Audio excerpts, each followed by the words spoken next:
Welcome to the Zono Sports Show, where you know Zonos. College basketball is 3 months away, and I already miss a little bit of that. Hey, he's awesome, baby. He's the elevator man, up and away. Dickie V, shout out to you, sir. Duke will hear a lot of that this season, and for a few reasons, and some of the reasons we already know of, Zion Williamson, RJ Barrett, but they've also got guys like Cam Reddish and Trey Jones who aren't even playing right now. RJ Barrett and Zion Williamson looked like an NBA showcase during their recent Canadian tour with Coach K and the rest of the Duke Blue Devils, where we saw Zion, who is clearly the catalyst of this 1-2 punch, average 29.7 points and 11.3 rebounds for this entire trip. The guy has shown that he's ready to be a college basketball star, turn into a college basketball legend, and then be an NBA superstar. Now, he's 6'7", 285, which I don't believe the 285. There's no way he's that big and can run like that. I'd say maybe 270, 265. But he's 6'7", 285 and moves like a lemur through the forest of Madagascar. Zion Williamson has shown that his athleticism, he can pair that with his basketball prowess and skills. Have you seen the man get to the cup, slash and dash, finger roll? It's not just dunks. I can look at Zion Williamson and evaluate that talent and say, this guy right now, looking at him, if he stays healthy and can perform like this at an elite level in the NBA, he will for sure be an NBA legend. I guarantee you that. The hype is all real with this guy. He's already a pop culture phenomenon. You got guys like Drake who are wearing his South Carolina Day School jersey last year, and you got people that rap about him already. So Zion Williamson in this day and age, I think he's unique because he's shown what people don't take into account, which I think some people do, is the fact that social media plays a large role in some of these athletes' lives nowadays. We didn't have that back in the late 90s, early 2000s, but now they have a chance to market themselves, free marketing via Instagram, Facebook, Twitter. So they have an identity more so now. Before, players like LeBron James had to be just shown by ESPN. That's how we came to know and love LeBron James, because ESPN hyped him. Whereas now, these athletes can be their own producers. They can have people shoot their own Instagram videos and their Facebook stuff, which kind of built the hype around Zion Williamson because he had so much of that in his repertoire, in his portfolio. So the profitability of his likeness is a plus for Duke. He's going to be on social media, but he'll also be playing in Cameron Indoor Stadium. He's also wearing number 1, and I'm sure they're going to sell a lot of shirts, a lot of jerseys with number 1 on it, and he won't see any of that cheese. But for years to come, Duke will reap the benefits of Zion Williamson stepping foot on that campus in Durham, North Carolina. Zion Williamson, to me, I say he's the next NBA legend because he's just a rare combination of size and speed. And if you think about athletes who have had that, Bo Jackson, Lawrence Taylor, Kobe Bryant, LeBron James, when you have guys who can do it, Shaquille O'Neal, that's what I should have said instead of Kobe. When you have guys that are big and fast and athletic, it just creates mismatches all over the floor, and you can play them in different positions. So Zion Williamson, to me, I think he's got the vibrato, he's got the showmanship, he's got something that crowds and people want to come and see. So keep being a showstopper, Zion Williamson. You're doing it big. People who had questions about his weight, quiet that down, because this guy's all noise, and it's legitimate noise. It's not just white buffering noise. So I look forward to seeing how Zion Williamson continues to develop as an NBA player in the future, because college, this is only going to be a one and done. I fully expect the Duke Blue Devils to make a big run at the NCAA tournament, and I'm predicting that they win the national championship. Right now, that's what I'm saying, because they don't even have everybody that they thought they needed. They don't even have Cam Reddish. They don't have Trey Jones. That's my Denzel impression. But Zion, I'm looking forward to this season. NFL-wise, there's a lot of controversy right now about the new helmet rule, which I think is a little bit ridiculous because football is an inherently dangerous sport. I've said that on several occasions. It's a sport that is not a contact sport, a collision sport. You got guys running full speed into one another. So you can't expect everybody to stay healthy all the time, right? Now, this will prevent injuries. I know why the NFL is doing it, because of youth participation, the drop in youth participation, and they also want players to maybe play a little bit longer. But the rule this is what the rule states. You can't lower the head to initiate contact on either offense or defense. So I think to myself, Well, when I played football, we put that helmet in there and we tried to knock guys out. How do you play football these days under those circumstances? Vikings coach Mike Zimmer came out and said that this is going to cost a lot of people jobs. You got a lot of hard-hitting safeties and linebackers who are in the league specifically because of how they hit individuals, the intimidating physical prowess of their athletic assets that allow them to do what they do and administer the devastating blows. That's what people got famous for, like James Harrison. Ed Reed. We wouldn't have an Ed Reed these days. We wouldn't have a Sean Taylor these days with these new type of rules that are being instituted in the NFL. Saving the game or making it impossible to play?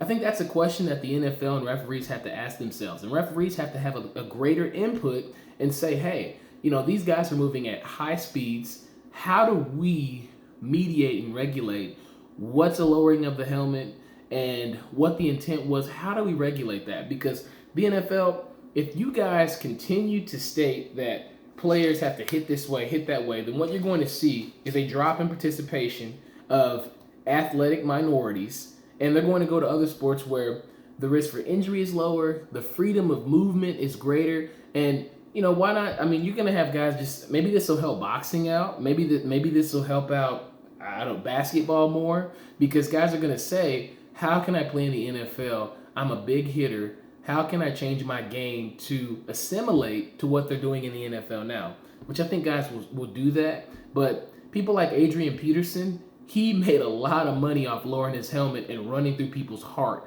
Do you remember when he stepped on William Gay's heart literally in Pittsburgh? Whew. Speaking of Adrian Peterson, he found a new job, which I'm glad for the former NFL MVP. Signed a one-year deal with the Washington Redskins for $1 million. That's because they've got a number of running backs down right now.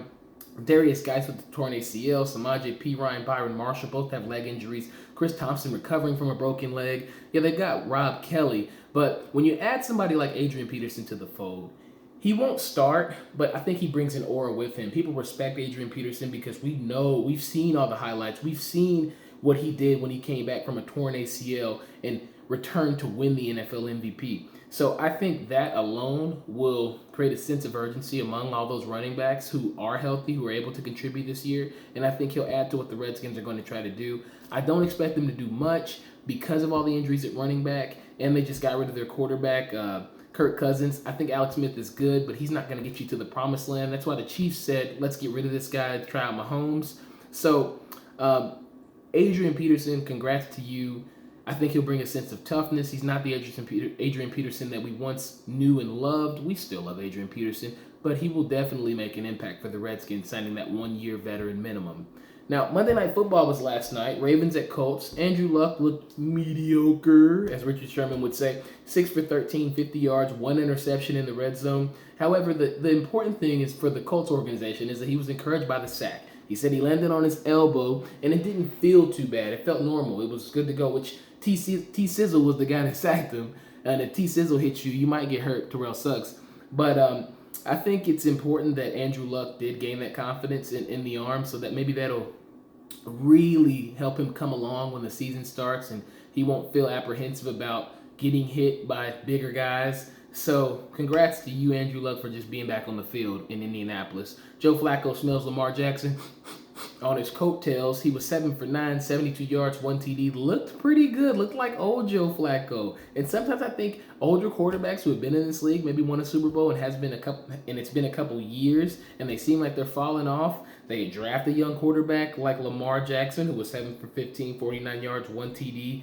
Flacco needed this heat. I've said for the past few months that Joe Flacco is a mediocre quarterback now. He's not somebody that's going to go out and win you a game. He's been playing it safe, but he knows now you can't play it safe anymore, Joe Flacco. Those balls I saw you zipping into receivers at Delaware a couple years ago when you were first about to come to the NFL, you weren't throwing those balls a year ago, 2 years ago. You've been playing super safe.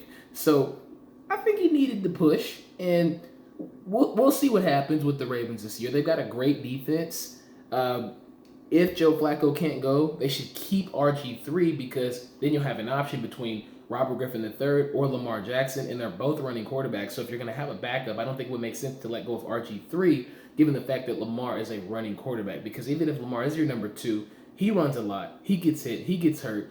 RG3 can come in, and he's actually shown in the preseason that he understands how to stay healthy, not take those big hits. So I think he would be a great fill-in if something did happen to Lamar, vice versa. So we'll have to keep our eyes on that and see what happens with the Ravens quarterback situation. But they're in a good spot. They're in a good spot. Major League Baseball, the top 5 records by American League squads. That's the Red Sox, Yankees, Astros, the A's, and the Indians. And I think that the common thread is that they all have hitting and pitching. You got the Red Sox. They just acquired Nathan Eovaldi, and they've got hitters. I think they're number 1 in runs scored and batting average. The Yankees, they've got plenty of hitters, although Didi Gregorius just got hurt. Astros, we don't have to talk about Jose Altuve, Carlos Correa, George Springer just came back from an injury on the DL. And not to mention they acquired Garrett Cole this season, so that helped them out. I don't know why Pittsburgh gave him up, but Justin Verlander, he's always going to bring his A game. And Dallas Keuchel's been a little bit off this year, but, you know, he's still Dallas Keuchel. Charlie Morton, he's been a great pitcher for them. So I really like the Astros. The A's, they've been doing well. They've got a lot of hitting. And the Indians, Terry Francona, he's always going to have his team ready to play. Now, the one thing that I've seen this year is the fall off of home runs. You know, last year we had a record season for home runs, and this year it seems like those have kind of faltered off. I think baseball may have taken those Dr. Baseballs away to just, you know, we got everybody's attention again. Let's go ahead and go back to the regular balls, which I don't blame them, you know, but I look forward to seeing how this playoff and wild card stuff shapes out because the AL is strong this year. So NL, Cubs, bring your bats to the party. Little League World Series is what's great about baseball. Michigan and Georgia both had walk-offs last night in Williamsport, so that'll be good. That's boys that are trying to get to that big league level. So if you haven't watched the Little League World Series, check it out. Georgia, my state. I see y'all. NBA, Kevin Love, Chris Bosh, and Paul Pierce discuss mental illness, anxiety, and depression in the NBA. That's a feature that they have on the ESPN app. If you haven't seen it, check it out. It's really good. This will be a great story and article narrative for these players to tell, and it'll be something that GMs and front offices can learn from. And don't use anxiety and depression as a knock against the player. They're real people, and I think many times athletes are seen as people who are supposed to be robotic, who have to perform at all costs. And we've seen how emotionally taxing it was for Isaiah Thomas to play in that playoff game after his sister had tragically passed away in a car accident. So understand that NBA players and sport, all professional athletes go through things mentally and emotionally, and it's okay.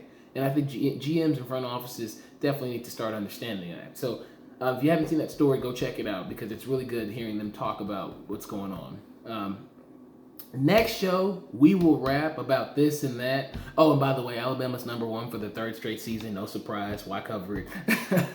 But college football, can't wait till it gets here. Can't wait till it gets here. I always love giving y'all the juice. Thank you for watching the Zono Sports Show, and we will always chop it up here. Thank you for watching the Zono Sports Show, right? Where you know Zonos.